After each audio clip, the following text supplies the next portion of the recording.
The last couple of years, I've been trying to get more into learning about history. The problem is that I don't remember very much of what happened during school. So the last couple of years, I've been trying to build more of that foundational knowledge, and it's been in all sorts of different formats. But today I want to show you the latest format, which is kind of an interactive timeline that I have vibe coded using Codex. Okay, so here you are seeing the first thing that you would see if you open this app. And I have a bunch of selectors over here for different time windows I can cover and then regions. I'm gonna filter down to a certain time period. Let's maybe start with the World War era and Cold War era. This will make it a bit digestible. And let's further filter it down by region. So I'm just gonna do North America and Europe. So let me show you first what conflicts look like. So if you expand this menu, you see some of the major conflicts that were happening in North America and or Europe at this time, right? If I actually add Asia, you'll see like a couple others appear, Chinese Civil War, etc. And so there's a couple of things you can do here. First, you can click on any given conflict and a menu will come up on the right-hand side with just general information about what that item is. And then you'll see that some have these little arrows to the side, which means that you can expand them into more detail. So let me actually try this with the Cold War, which is a good one. So you'll see that if you go to the Cold War, you have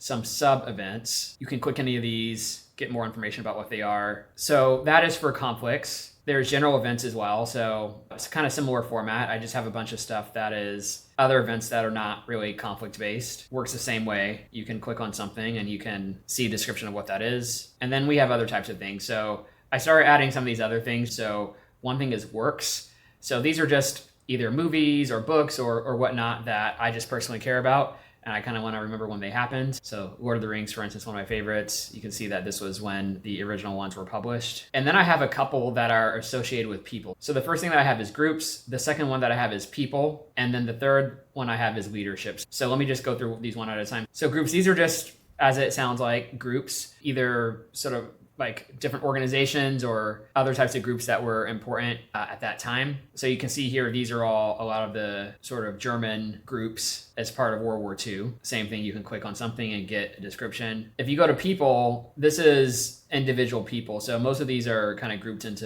subgroups, right? But if I look at these couple, and for this, let me actually go back to the industrial era as well, expand the menu a bit. So you can see that basically any given person, it shows the timeline from when they were born to when they died. And so if you then expand like events, for instance, let's take out the Cold War. You can scroll down. I'm going to close this groups one. So you can kind of look at some events up here. You can compare it to who was around at the time. And then finally, we have leadership. Let me just go down to World War II only for this. I'm going to expand this group. Again, this just shows who some of the major world leaders were at different times. I think a more useful view of this would be if I go to the Cold War era. Let's go to North America. You can see who some of the presidents were of the United States at this time. So right now, this is just for me. I've just coded it myself. I haven't even uploaded it anywhere. There's no real UI for adding events or changing things. I'm honestly just kind of doing it in the back end using Codex whenever I want to add or change something, because that's almost as easy as if I were to build any UI to do it. But just want to give you an idea of what I've been up to lately, and maybe it serves as inspiration. Like one of the things that I'm realizing as I do more of these coding projects is that they're pretty easy to build. Like this only took me a weekend to build. And so there's all sorts of things that like maybe you've been thinking of that it's like, oh, wow, I wish I had a program that could do X. And it's so niche and so specific that there's probably not going to be a software company out there that makes it. But we are starting to get to the point where you can make a lot of this stuff yourself. If you have any questions about how I made this, please feel free to leave those questions below. Thanks for watching.